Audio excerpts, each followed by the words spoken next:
السلام عليكم. حضر معكم وصفة رول القرعة الخضراء. نضيف حبة واحدة بصلة مقطعة مكعبات صغار، 2 فصوص من الثوم مفروم، 2 معالق كبار زيت البلدية أو زيت لافوكا، ونخلطو الكل ونخليه مدة 3 دقائق. ومن بعد 3 دقائق نضيفو 500 غرام من كفتة البقر، ونخلطو الكل ونخليه مدة 8 دقائق.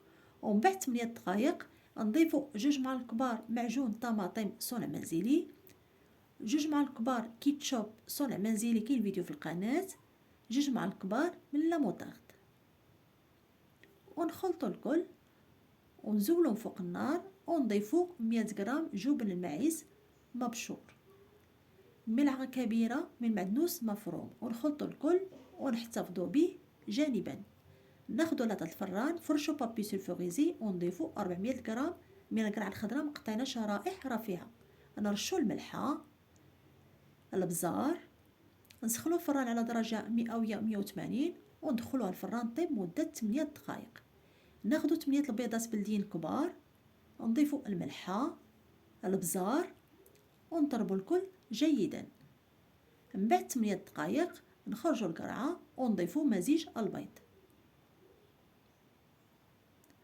نرجعو مرة ثانية الفرن مدة 15 دقيقة أو حتى يطيب البيض. من بعد نخرجوها ونخليوها حتى تبرد ونضيفو مزيج الكفتة اللي حضرنا من قبل،